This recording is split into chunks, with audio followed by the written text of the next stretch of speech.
Mesiyas, minmin di adres na iyo ang inot na inabi Jesus, as dinara sa iya ang iba pang urong na ang sa iyang tugang na si Pedro. Ang sa iyang papel sa inot na simbahan, iyo ang sarong mission. Junior and family. Si San Judas Tadeo, ang tugang ni Santiago na aki ni Alpeo. Sinasabi na ibang eksperto sa banal na kasulatan na siya ang nagsurat kan Espitula na nasa pangaran na panmanghay na balita sa Mesopotamia o Persia. Si San Judas Tadeo, apostol, ipamili mo kami. Jesus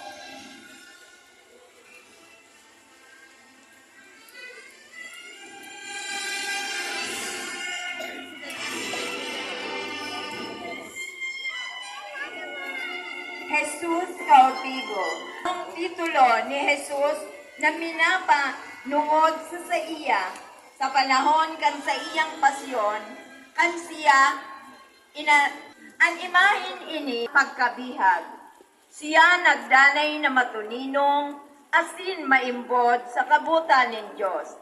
Pinapadibitan niya, siya tugang ni Santa Marta, mga disipulo ni Kristo na taga Bitania. Tugang maninda si San Lazaro, iyang mga buhok si Jesus, nagsak, magadan, asin mabuhay. Santa Maria di Betania, ipamidi mo kami, pamidi nindo kami. Santa Maria Nazareno. Ano bagod ko, no? Ha? Unality? Oo. Manality kayo. Nazareno. Adto ka mo. Adto kita mo. Amo.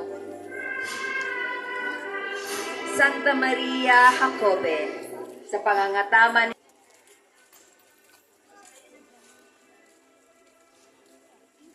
Ebanghelyo Marcos, Jacobe, kaiba ni Maria Magdalena, asin Maria Salome, sa pagduman sa dulubngan ni Jesus. Susog sa tradisyon, siya ang ina ni Santiago Minor, asin naging saksi sa pagkagadan, asin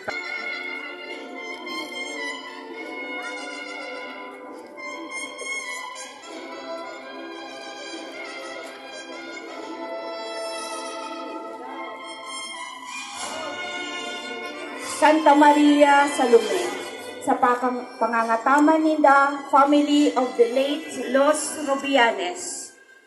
Si Salome, asin kagadanan sa Kalbaryo, asin nagdaranin mga kagamitan, tanganing imbalsamaro sa Veroli, Italia, asin duman niya ginamit ang natatanda niyang buhay sa paglakop kan marhay na bareta.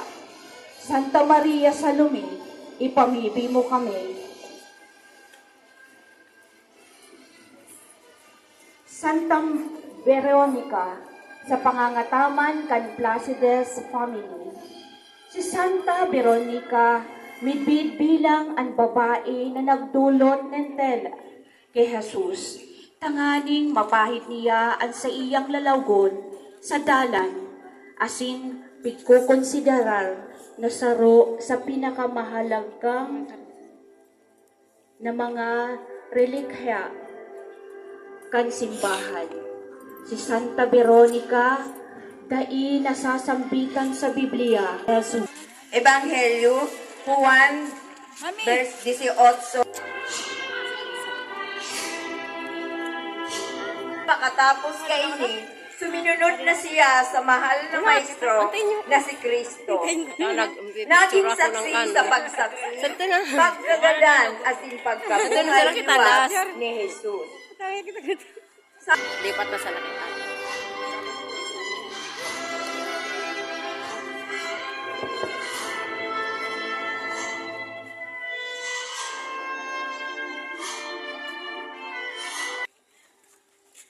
Enchero, imahin po na nagpo-portray kan lifeless body kan sa Jesus na nakakulit, pinaataman po poon pa kang 1965 kan pamilya Cedron.